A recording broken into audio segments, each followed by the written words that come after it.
Standard hydrogen electrode, जिसको short में हम क्या नाम दे देते हैं, शी। और साथ के साथ इसे हम क्या बोलते हैं, रेफरेंस इलेक्ट्रोड भी कहते हैं।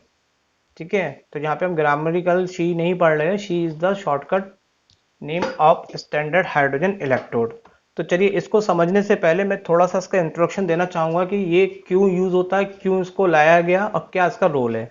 तो देखिए, पहला इसका ये है कि जब भी हम किसी पोटेंशियल फाइंड करते इंडिविजुअल हाफ सेल का, तो हम उसको मेजर नहीं कर सकते, बिकॉज क्योंकि वो केवल डिफरेंस बताता है टू हाफ सेल पोटेंशियल का। तो देखिए, आपको ध्यान होगा, इससे पहले हमने डैनियल सेल में पढ़ा था।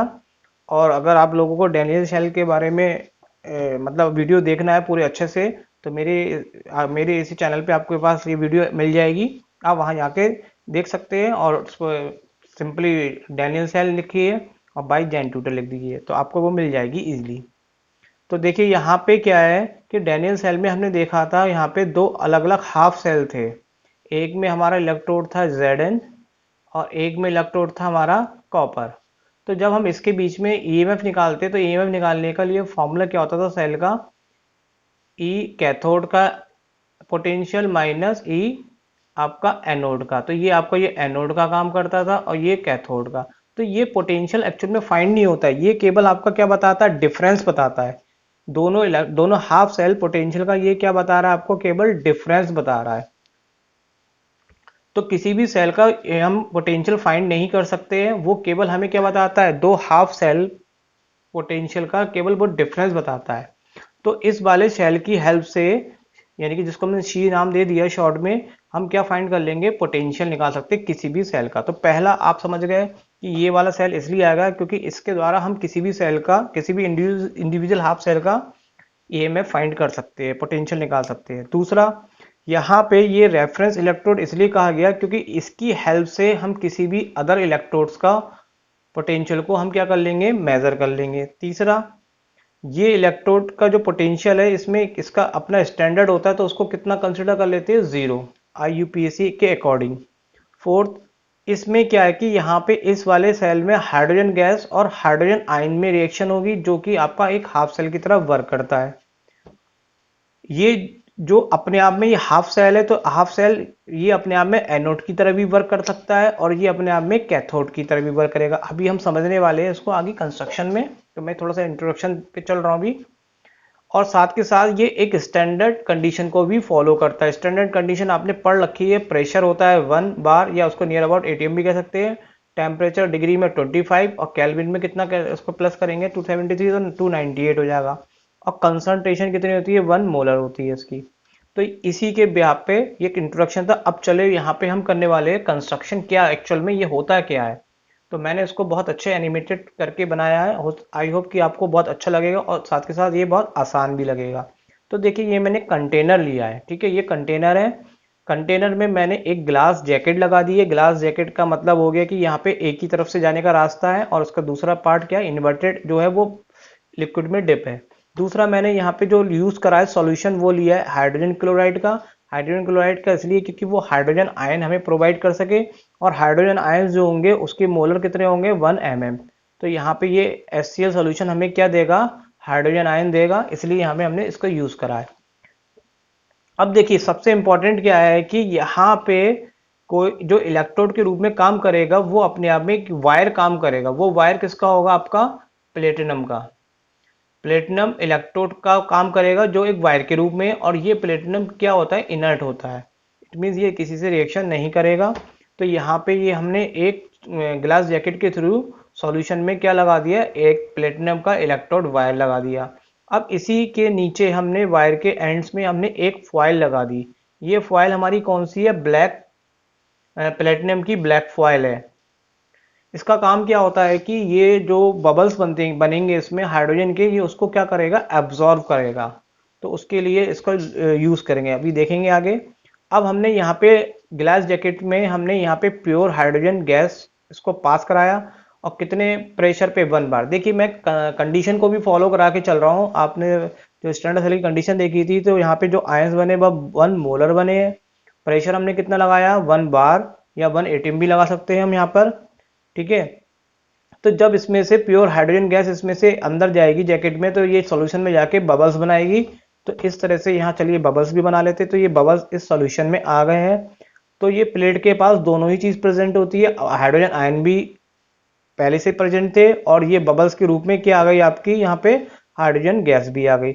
और टेम्परेचर यहाँ पे हमने मेंटेनेंस कर दिया कितना 25 डिग्री सेंटीग्रेड। तो सारी कंडीशन हमारी क्या हो गई यहाँ पे स्टैंडर्ड सेल के लिए हो गई। अब देखिए यहाँ पे क्या है कि जो हाइड्रोजन आयन और जो हाइड्रोजन गैस है, ये गैस के बबल है हाइड्रोजन गैस के और ये हाइड्रोजन आयन है, तो ये प्लेट के पास इकट्ठे होकर एक दूसरे से क्या करते हैं रिएक्शन करते हैं। तो ये कुछ टाइम के बाद अपने आप में एक इक्विलिब्रियम बना लेंगे। तो ये इक्विलिब्रियम किस तरह से हो जाएगा, यहाँ पे हाइड्रोजन गैस और हाइड्रोजन आयन के बीच में एक इक्विलिब्रियम स्टैब्लिश हो जाएगा। तो ये आपने इक्विलिब्रियम पढ़ ही रखा है चैप्टर 11 में। तो ये जो हाइड्रोजन गैस है ये प्लेटिनम पर है और जो आयन्स है वो कहाँ पे आपके सॉल्यूशन में है। तो देखिए मैंने आपको स्टार्टिंग में बताया था कि इंट्रोडक्शन में जब दिया था, तो ये आपका कैथोड और एनोड दोनों की तरह वर्क करता है। तो चलिए पहले अगर ये मानते हैं कि ये एनोड की तरह वर्क करता है, तो एनोड इलेक्ट्रोड की तरह, तो ये किस प्रकार से वर्क करेगा। और आपने ये भी देख रखा होगा कि जो एनोड इलेक्ट्रोड होता है उस पर क्या होता है हमारा ऑक्सीडेशन होता है, और ऑक्सीडेशन में जो ऑक्सीडेशन नंबर होते हैं वो इंक्रीज होते हैं। तो देखिए एनोड की तरह जब काम करेगा जब हाइड्रोजन गैस कन्वर्ट होगी आपकी हाइड्रोजन आयन में। तो देखिए इसके लिए हाइड्रोजन गैस का हमने हाफ मॉलिक्यूल ले लिया, हाफ एक सिंगल प्लस देगा प्रोवाइड कराएगा और अपने अंदर से एक इलेक्ट्रॉन क्या करेगा लूज करेगा। तो देखिए यहाँ पे ऑक्सीडेशन नंबर इस समय इसका कितना है 0 है और यहाँ पे 1 है। तो ऑक्सीडेशन में इंक्रीज हो रहा है, इसलिए यहाँ पे ये रिएक्शन क्या कहलाएगी आपकी ऑक्सीडेशन कहलाएगी। अब इसको सेल को रिप्रेजेंट कैसे करेंगे हम, सेल का रिप्रेजेंट करने के लिए देखिए यहाँ पे प्लेटिनम आपका सॉलिड है, यहाँ पे कौन सी गैस प्रेजेंट है हाइड्रोजन, जी फॉर गैस, और यहाँ पे इसका एटमॉस्फेयर सॉरी इसका प्रेशर कितना रखा हमने 1 बार रखा है। अब ये यहाँ पे कन्वर्ट किस में हो रही है हाइड्रोजन आयन में हो रही है। आयंस कहाँ पे आपका एक्वस में है और कितने मोलर है उसके 1 मोलर। तो ये सेल का क्या हो गया रिप्रेजेंटेशन हो गया। और यहाँ पे ऑक्सीडेशन हो रहा है, तो यहाँ पे क्या कहलाएगा स्टैंडर्ड ऑक्सीडेशन पोटेंशियल होगा। तो स्टैंडर्ड ऑक्सीडेशन पोटेंशियल को अगर हम लिखना चाहे तो किस तरह से लिखेंगे, स्टैंडर्ड के लिए यहाँ पे नॉट लगाते ई नॉट E0 भी कह सकते हैं उसको। तो यहाँ पे जो है ये हाफ जो गैस है वो किस में कन्वर्ट कर रही है आयंस में।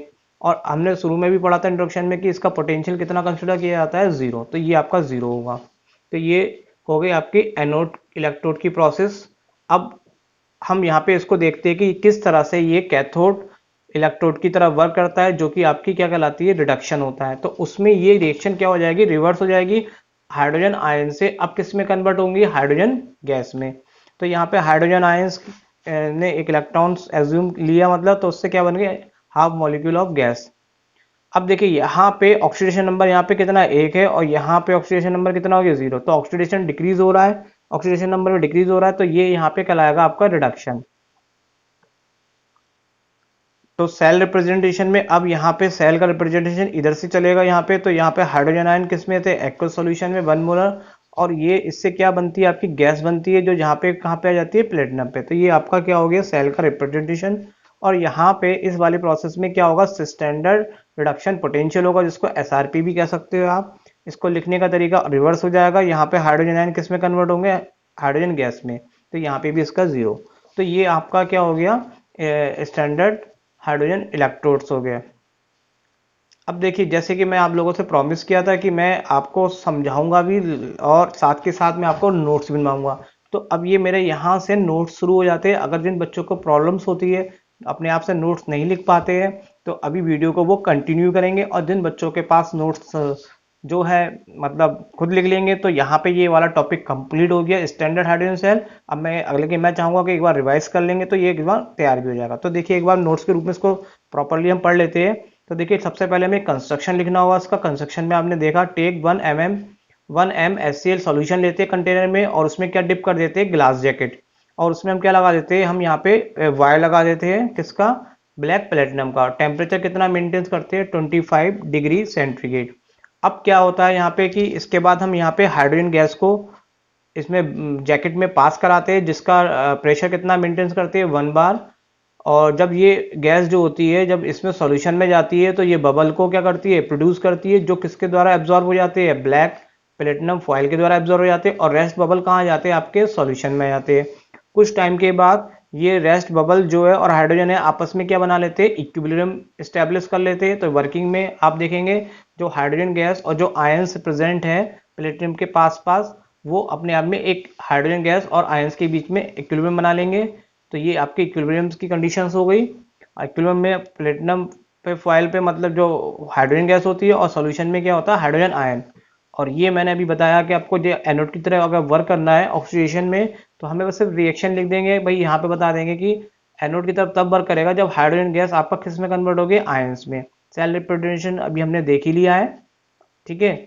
और यहाँ पे स्टैंडर्ड पोटेंशियल इसका कितना होगा, 0 होगा। ये मैं इसलिए थोड़ा फास्ट कर गया क्योंकि मैं ऑलरेडी समझा चुका हूँ। यहाँ तो मैं आपको नोट्स में बस ये वर्किंग में आप यही लिख देंगे। और यहाँ पे अब दूसरा जो है कैथोड इलेक्ट्रोड पे आएंगे। तो कैथोड इलेक्ट्रोड में आने के बाद यहाँ पे रिएक्शन चेंज हो जाएगी, हाइड्रोजन आयन से अब क्या बनेगी, गैस बनेगी। सेल का रिप्रेजेंटेशन इसमें रिवर्स हो जाएगा, ये आपका सेल का रिप्रेजेंटेशन हो गया। और यहाँ पे स्टैंडर्ड रिडक्शन पोटेंशियल को हम लिखेंगे किससे, E0H plus half H2 equal to 0।